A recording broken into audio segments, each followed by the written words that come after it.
Good morning, everyone. Welcome, welcome, welcome. We're coming to you today from the beautiful Vintners Resort. We're having a beautiful morning here in Sonoma County, and we wanted to kind of bring you up to speed on a couple of issues that have come to the Hospitality Association. I'm Eric Markson. I'm board chair of the Hospitality Association, and as board chair, we work hard to make sure that the issues that affect the hospitality businesses in Sonoma County have a voice. And so one of the ways to do that during, the challenges that we've seen through COVID is to connect with leaders in the industry and connect with different forums as far as giving the information and opening the communication. And having this open communication has really benefited. It has benefited our businesses and it has benefited our members. And so welcome today to this forum, and we'll go through rather quickly on a couple of the topics. And let me introduce Percy Brandon. Percy, of course, being the general manager here at the Vintners Resort, and a very important person as far as hospitality in Sonoma County for many years. Percy has given countless hours of his own time and energies to making sure that Sonoma County is a destination that people love and people come back. So thank you, Percy, for everything you do. And if you will introduce our panel today. Great, thanks, Eric. Welcome, everyone. Good morning. It's great to be here with all of you. I am going to be very brief with introductions today. We are recording this presentation, and we will be sending an email afterwards with the link to the recording, as well as more information on the panelists. So we want to get on right away onto all the questions that we have. I think it's important. This subject is incredibly important following the pandemic. We're very happy to have Derek Ridgway here today. He is an attorney partner at Hanson Ridgway and Associates in San Francisco. And Derek comes to us with an amazing background in real estate, business, construction, and general counsel. You will be able to once again see a lot of the inside of the amazing work that he's been doing, and his specialty as well in getting his clients the right contracts to follow through with their businesses. We also have Rose Stanton. Rose and I go back many, many years.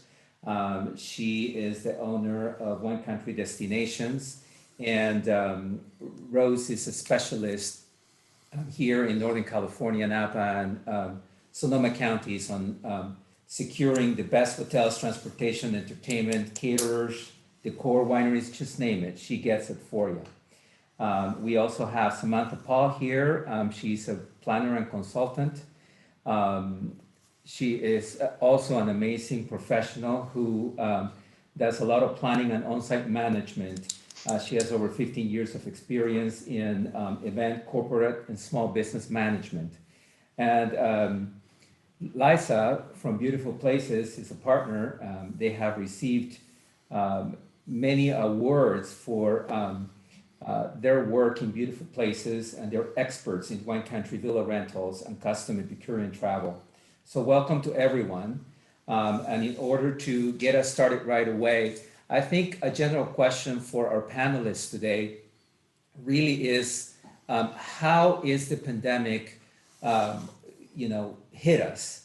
It has all done something in a different way, but from, the advisor to the delivery, give us a little overview of how it has affected your business and your life pretty much. So should we start with Derek? Well, the COVID has definitely impacted the law firm business as a whole. Those of us that represent small businesses in particular, we've been, last year was a hard time. So a lot of it was dealing with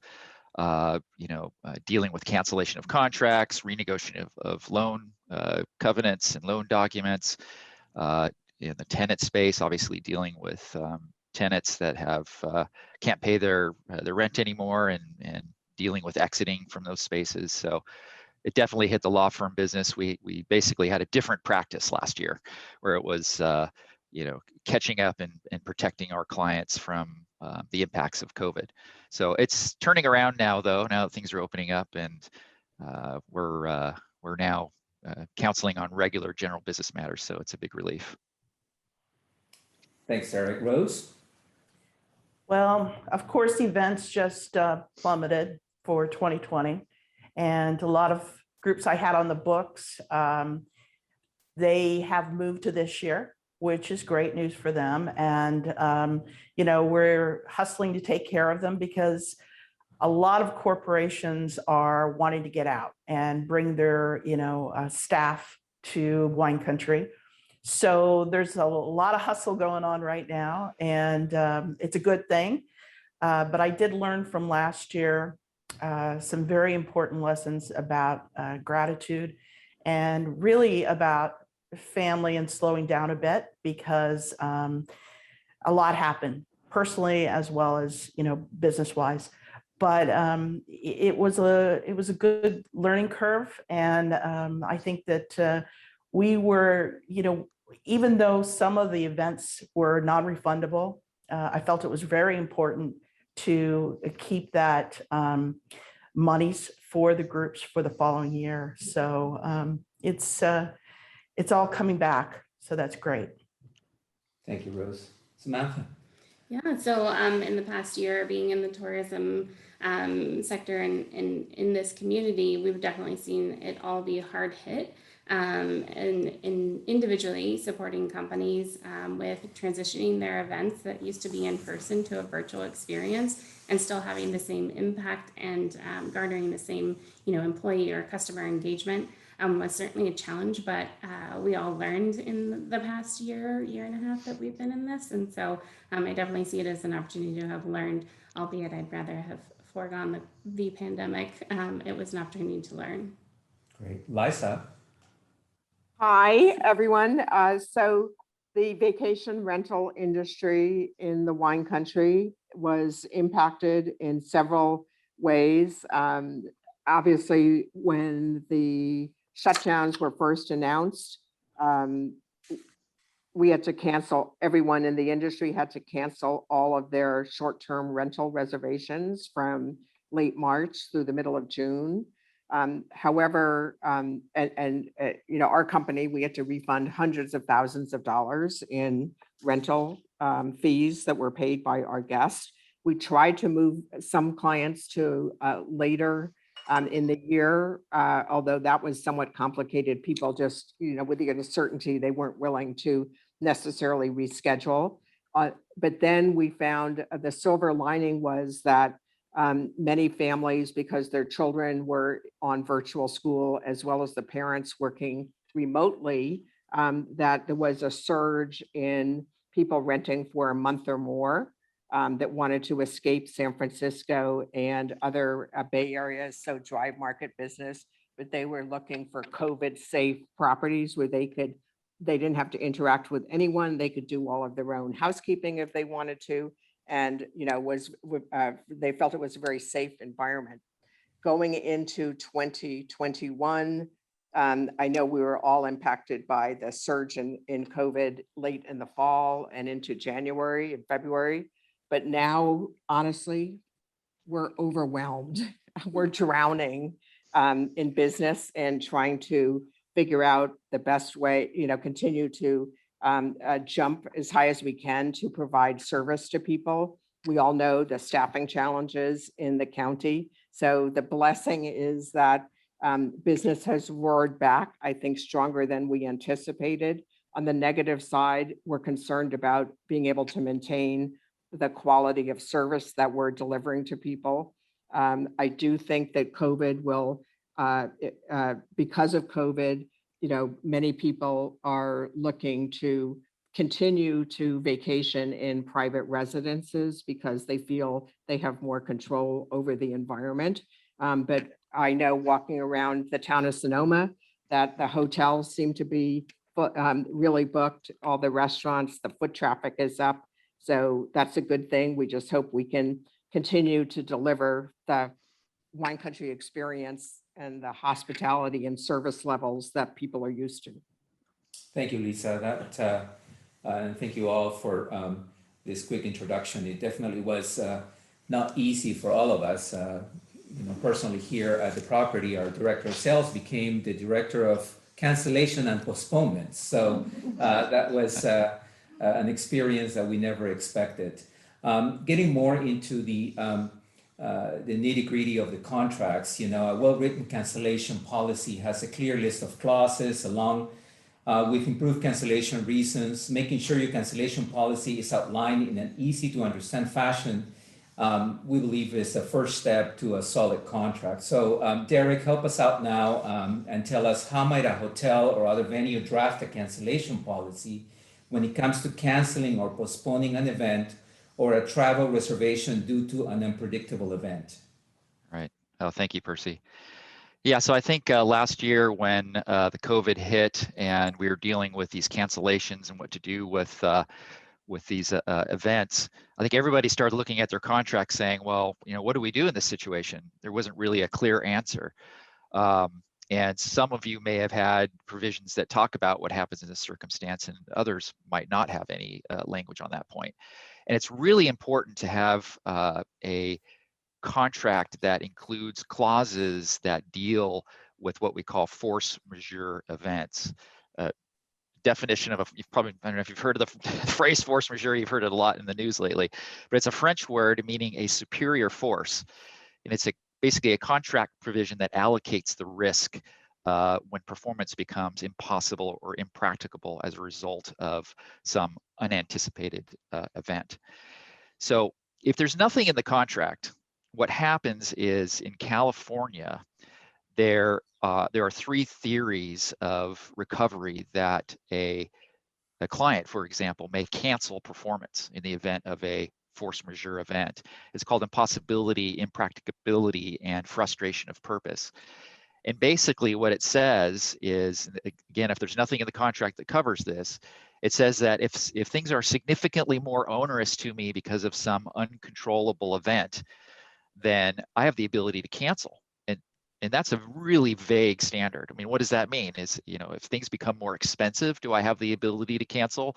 If there's a lower than expected turnout at my event, is that, significantly onerous where I can then cancel my contract? What if, there's travel impacts? People can't fly here, or there's restrictions that make it difficult for them to fly here. Does that fall within that category? So we have the seemingly, very vague standard that will apply.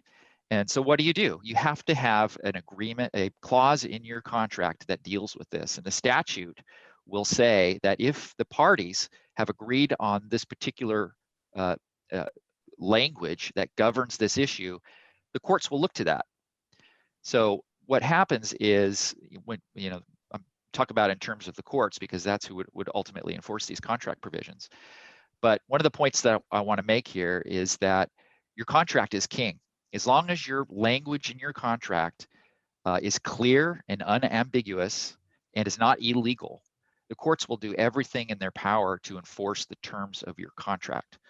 So having a force majeure provision that is well drafted, having a liquidated damages cancellation clause that's well drafted and that interrelates with your force majeure provision, courts will uphold that.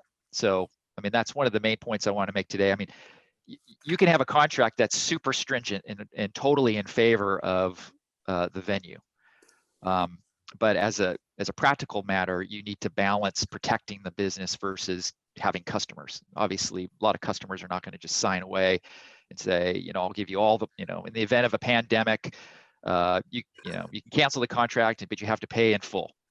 Obviously, that would be super protective of the venue, and you probably wouldn't get customers that would sign up with you. So you have to make that balance. But it's important to note that we can contractually draft language to address this situation and have it the result that you intended to occur.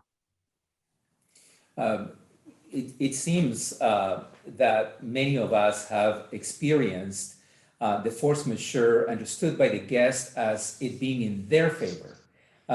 So how do you deal with that? How are you able to get it clear enough to the customer to understand that the force majeure is for both sides.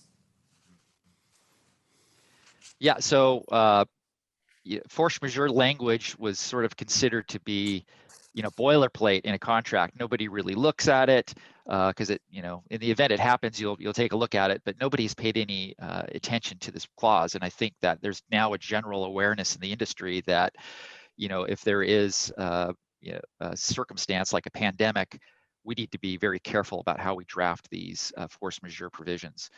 So, there are various factors that would go into a force majeure provision. And your comment is, well, it's in favor of the client. Well, it depends on how it's drafted. I mean, one of the first questions is it mutual? Do we want it to be a clause that either party can cancel? And I think the answer would be typically yes. If your building burns down and you can no longer host this event, or if PG&E shuts off the power and you're not able to have the event, if you have supply issues where your vendors are not able to supply the goods that you need in order to put on the event, or if there's a pandemic or a governmental restriction, it really does need to be mutual, that either party can take advantage of the language in the force majeure to the extent that something impairs your ability to perform under the contract.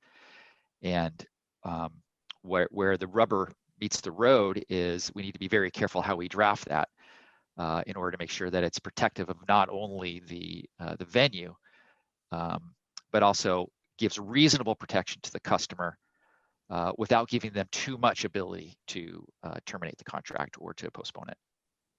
So Well, then, are you able to list exactly what falls under the force majeure clause at your specific venue? Is that addressed to me? Yes, yes. Oh, yeah, sure. So some of the triggers that you would want to include in, well, let me see. I have a force majeure provision here. So a force majeure event means it could be strikes, lockouts, labor disputes, acts of God. So that would be, fires, flood, other casualties, power outages. That's a really important one to put in your force majeure provision. Pandemics, epidemics, disease outbreaks, that covers everything that we've experienced.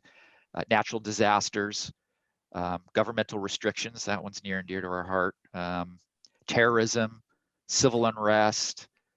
And then what I would also say for the venue, I would say labor, vendor, and supply shortages that impact the company's operations. So you'll see there that labor, vendor, and supply shortages only can be exercised in your benefit. So that the customer can't say, well, the flowers didn't arrive, so I need to cancel my contract. They can't take advantage of that one. We want to make sure that is specific to the company's operations. And then you may want to add some exclusions, and you can do that. I would add an exclusion for a reduction in attendee allowance. So, if there's a reduction in the attendees, I would say that specifically is not a force majeure event, because you don't want, if 25% can only attend, you don't want the client coming back and saying, well, I want to cancel my event now. You can have exclusions in the contract. Travel impacts, I mentioned that before. If there's any restrictions on travel that don't make it impossible, but make it difficult for people to travel, either because they're sensitive to COVID and they just don't want to travel, or there's 72-hour testing and that makes it difficult. You don't want the client to be able to terminate for that reason. So that's a good exclusion. Another one would be weather. If there's a storm and it's an outside wedding, I'm sorry, but we all know the weather patterns, and you decided to book in June, so you took that risk. We want to make sure that's not a force majeure event. And certainly the payment of money. We don't want anything to do with money having anything to do with your force majeure clause. If someone can't pay, or if there's a liquidated damages or a cancellation provision, we don't want your force majeure provision that would allow them to recoup any of those types of funds. So all those, Derek, all those should be in the body of the contract versus being specifically in the force majeure clause. Yeah, no, we would put it in a well-developed force majeure. In fact, what I can do is, if anybody wants to email me give me their emails, I can send them a sample force majeure provision that I drafted, which has some of this language in there. But what we want to do is we want to have a specific clause, a force majeure provision in your contract that just captures the intent of the parties in the event there's some sort of force majeure or supervening event. And when you go to a court with that, the court will say, well, we're not going to bootstrap in all of this loose language from the statutes in California, because the parties who have negotiated this contract have intended that this clause apply in the event that there's a force majeure event. And so you just want to have it in one section, have it clear and concise, can't be illegal, and then you're golden. Jarek, I have a question. This is Liza. Yes. So there are a couple of gray areas that are before an event has actually occurred. So for example, a public safety power shutdown, no force majeure event has occurred yet. There might be the threat of a fire, but no fire has occurred. So I think that's an issue to try to figure out. And what's the duration of a power outage that might impact people? The other big one we faced last fall and we will face this year is smoky air. So there may be no force majeure issue in the area. We know that the smoke can carry for hundreds of miles. The air could be unhealthy, Right. but there is no actual force majeure event in Sonoma County. Right. Could you address that? Yeah, no, that's a great add, the smoky air. We're definitely experiencing that, and there are those that try to cancel their events because of it. So that would be something that we would want to have an exclusion, along with weather and reduction in attendees. We would add smoky air in there. But to your point, the liquidated damages provision would apply before the event occurs. So you want to have a liquidated damages provision, and typically that would be a cancellation fee that would escalate as the event becomes closer to, as you get closer to the event, the amount of liquidated damages would escalate. So you may have 2 or 3 tranches of money that is then due, and you would want to have that as a liquidated damages provision. So the force majeure would only kick in the event that the event actually affects, the supervening event actually affects the venue and the event on the day of the event. We can't say, well, we think there's going to be fires, and so therefore we need to postpone the event. It really has to be a causation event, trigger associated with the event. So the liquidated damages is really what comes into play before the event occurs, and then when the event actually happens, that's when you would decide whether there's a force majeure that would postpone. And also, just to be clear, not all of the people on this call are doing events. There could be people that have vacation rentals where they're booked months in advance and there's a commitment to stay. Most hotels, my understanding is most hotels do allow for 72 to 24-hour cancellation. Right. It's a big issue for other segments of the hospitality industry in the county.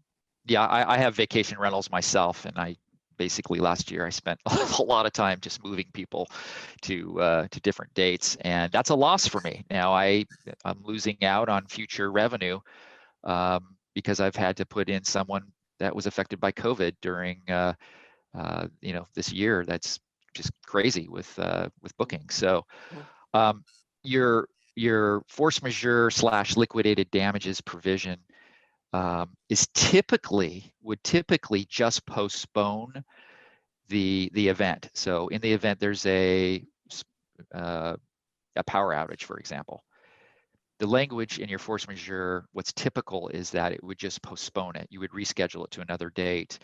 But it's important that the full amount is due.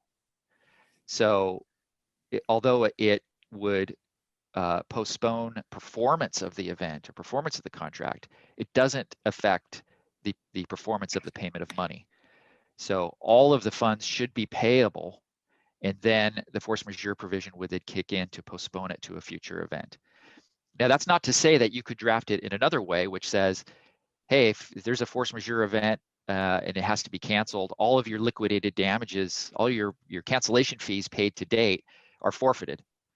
That's very strong. You could do that.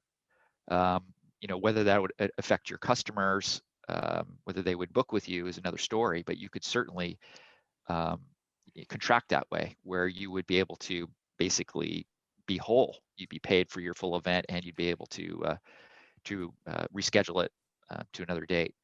And it may be that they have to repay for the event at the future date. That could be in the contract, which is extremely strong. Or you could have a hybrid where someone, it's almost like a signing fee, where someone, when they sign the contract, $5,000 becomes non-refundable upon signing, no matter what. And then the other liquidated damages or the cancellation fees that could be paid could either be reimbursed 50%, for example, so you both share in the loss, or it could be 75 or 25, or some sort of hybrid between those two. You could draft it however you like, as long as it doesn't obviously affect your business. Great. Eric, you have a question? Yes, thank you. Great information, and it's really helpful. What I wanted to say is that if you have that document, I can have that put on, or we could have that put on the Hospitality Association's website. If that's okay with you, we'll have that. Yep. Force majeure sample put on the website, as long as there'll be a link on the website for people to attend this meeting, but also a way for our members to get that document and kind of see where they're at and compare it to maybe documents that they have in their own files, and kind of help them kind of get up to speed on some of the topics that we're talking about. So I appreciate that, and we'll put that out on the Hospitality Association's website. Great. Now, a question for our other panelists.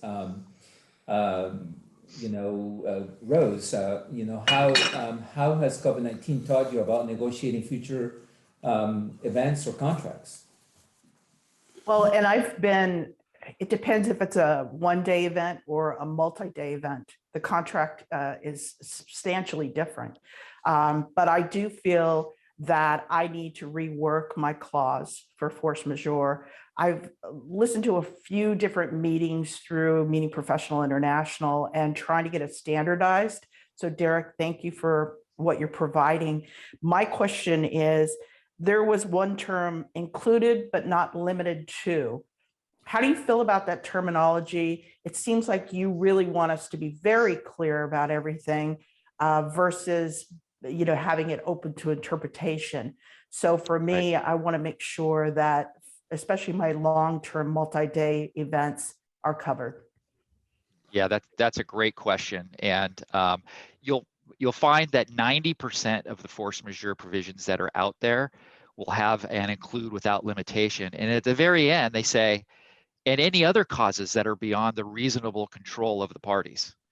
That is something you do not want to have in your force majeure provision, because basically that's an open book. Now it's like, unless you're very specific on the exclusions and you're very comfortable that encompasses all of the potential reasons that they could dream up to cancel the contract, I would be a proponent, at least in this circumstance, to be very specific. I wouldn't include without limitation language, because that just opens everything up.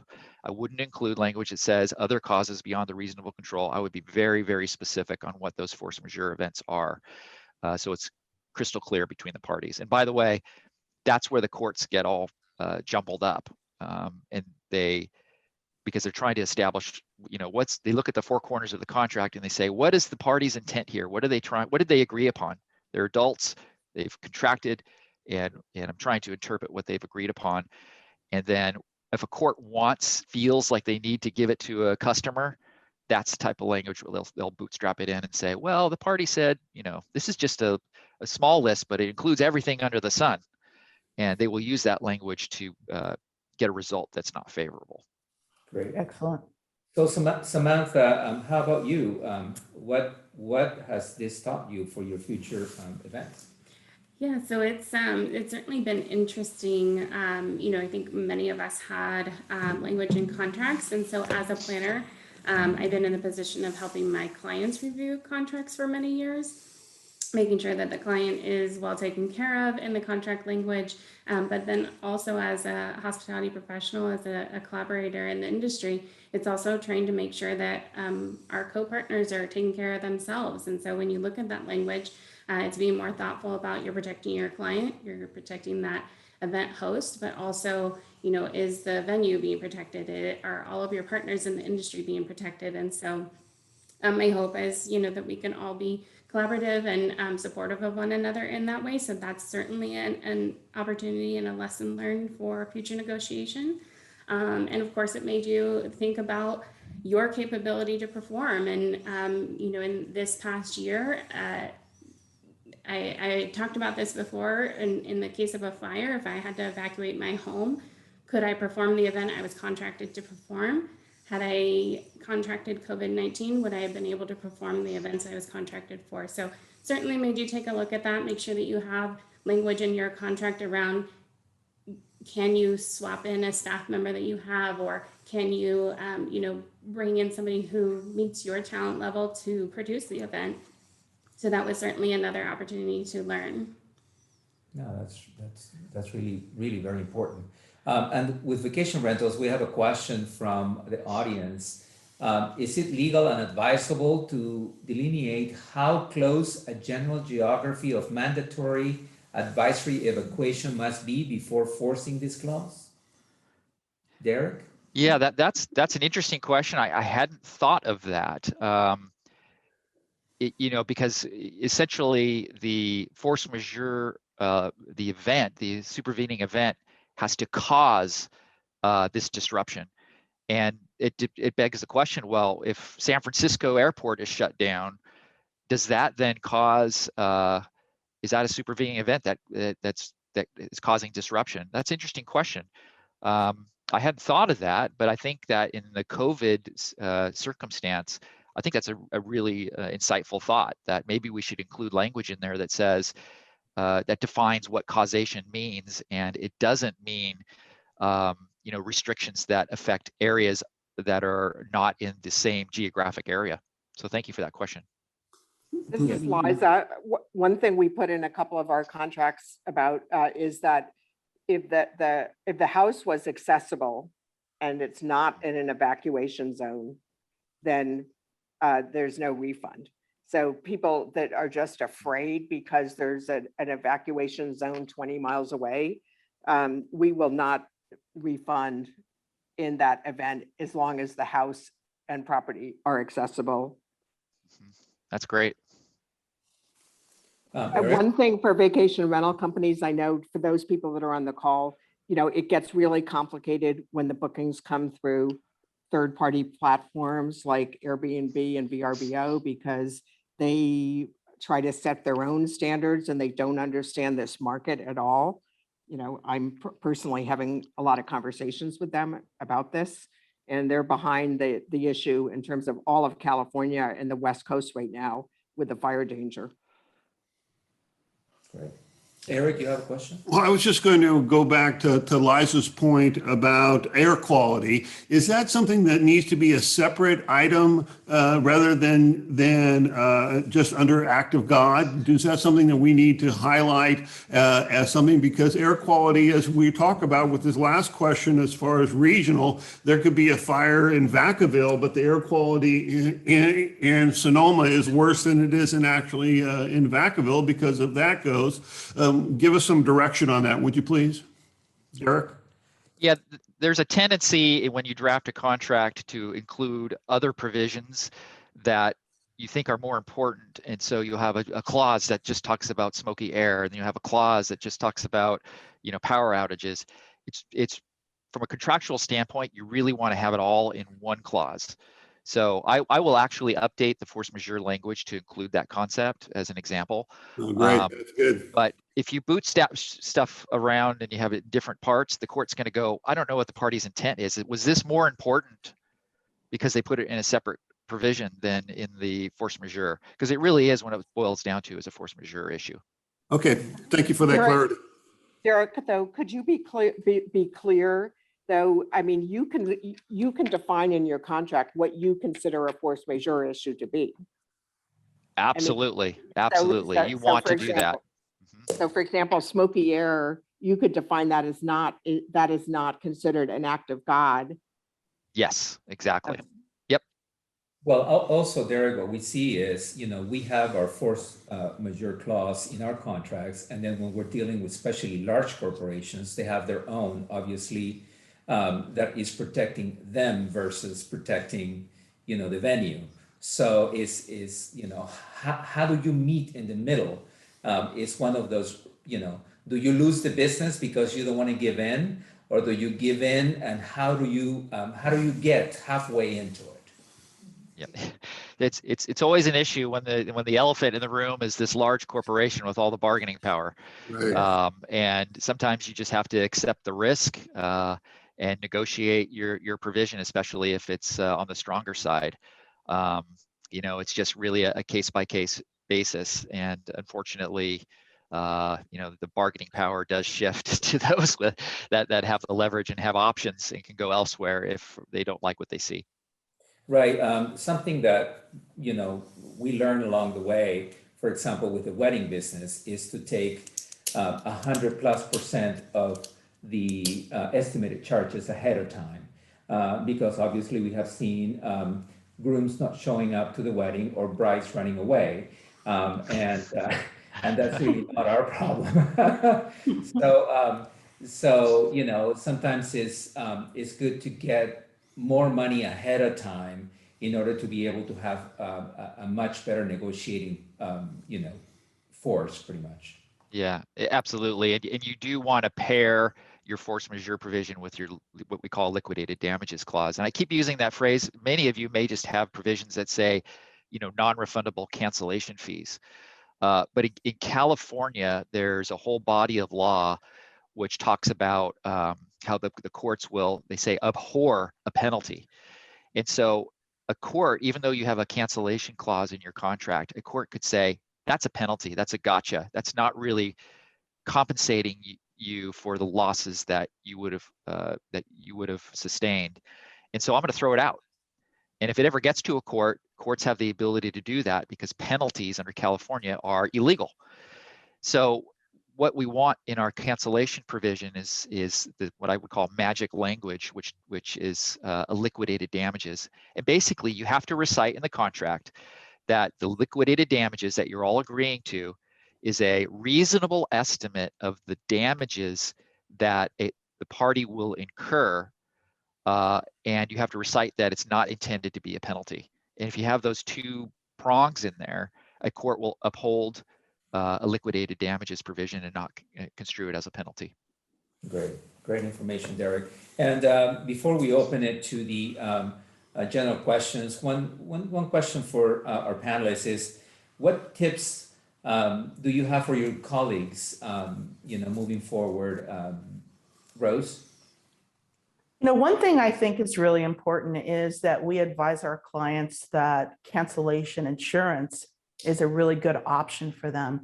And, it's a little bit difficult to decide, on a liquidation clause, what you actually have put into the amount of work you've put in and what that equates to in your value dollar-wise. So that's one part of it. But the other part is, if they have this cancellation insurance, it definitely helps them kind of soften the blow of having to pay monies that they didn't get to really come to the wine country for. Great. Liza? Yes, so on that issue, there are trip cancellation policies out there that you can add on a cancel for any reason, additional coverage. And that is great for vacation rentals, or in the event of an event where the guests are paying their own hotel room and their own flights, they can take that insurance out. It doesn't apply to like a corporation booking, 30 rooms. But if you're a guest at a wedding and you're concerned, you could take that insurance out.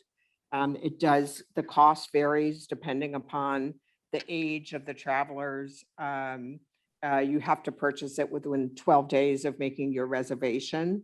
but it's definitely something that we're trying to encourage our guests who are concerned about COVID or fires. These are known risks in the wine country, so we do encourage them to purchase that insurance. Great.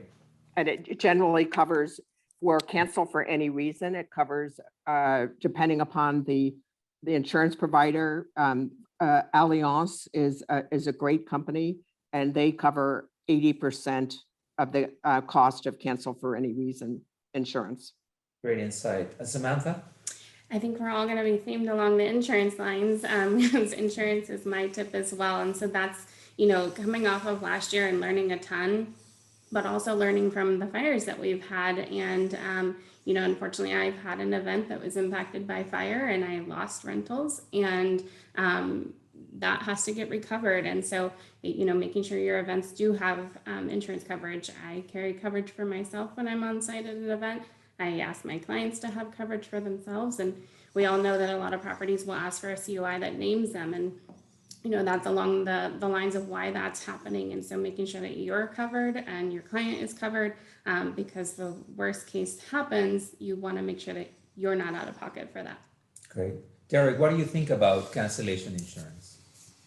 Yeah, I mean, you could certainly require it in your contract that they maintain cancellation insurance. And if they did not, that would be a breach, that your damages would be the amount of your fee. So if that's something that you think is necessary, you could certainly add that in as a requirement that they maintain it.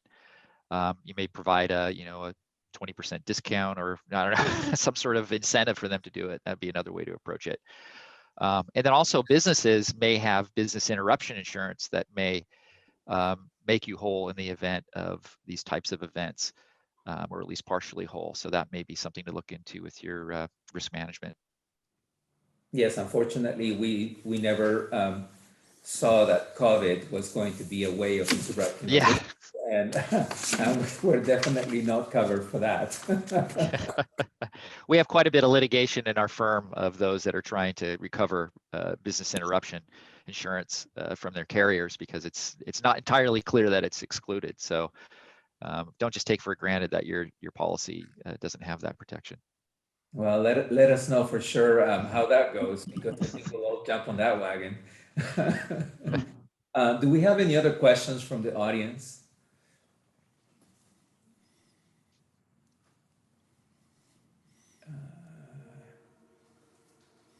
No. And how are we doing with timing? Okay, great. So any closing comments that you may have for us, Rose? Well, I wish everybody the best. It was rough, and we're seeing the light at the end of the tunnel, and excited about all the new companies coming in and repeat clients. So things are looking up. We're very excited. Great to be back. Nice to see you all as well. Great. Liza? Yeah, it's great to have things back, and I think that there's an opportunity for all of us in hospitality to collaborate on some of these issues. COVID may be largely behind us, we don't know, but we do know that things like the fires and the public safety shutdowns, and God forbid an earthquake, there's many issues that we're going to be facing for years to come. And the more we get our arms around the policies, probably the better off we'll all be. Great. Samantha? Yeah, and I'll actually piggyback on Liza's earlier comment. I think an important thing that we're doing today is level setting, and making sure people do understand the experience they're going to have. We're all very busy, properties, venues, planners, every sector of the hospitality community is busy. And so making sure your customers understand you're going to meet them with excellent service, but it may be a little bit different than they had in the past for the foreseeable future. And so just making sure that they understand that, and still giving them the great experience, just with that little caveat. Great. Derek?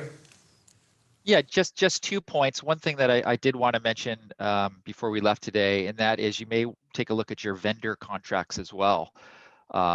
if to the extent that you could provide for the termination of a vendor contract in the event your event is terminated under your contract, whether that's tied to a force majeure or just an outright ability to terminate, that would be important so that you're not out of pocket for those expenses in the event of a suspension or a termination of the contract. And the other thing is, I would just encourage you, I think they're going to share my email. If you have any questions, just go ahead and email me. I'd be happy to just give you some gratis advice if things come up, and happy to give you my support as needed. Thank you. That's great. Well, before closing, I believe Eric may have another question. Well, I just wanted to thank everyone for being on the panel today, and that to reach out. And if you do have questions, people generally, like I do, think about it when they get in their car that they should have asked this question. So you can always reach out to me or reach out to the Hospitality Association at Sonoma County Hospitality at gmail.com. And then when you go to our website, we'll have the contact information for Derek. And Rose, if you'd like to give your contact information at that time, that would be fine. And the same with Samantha. Samantha, if you can tell people. Yes. Right, we have it as a recording, but to have it, we'll have that information out. So just a big thanks for everyone. And again, Sonoma County Hospitality at gmail.com if you have follow-up questions.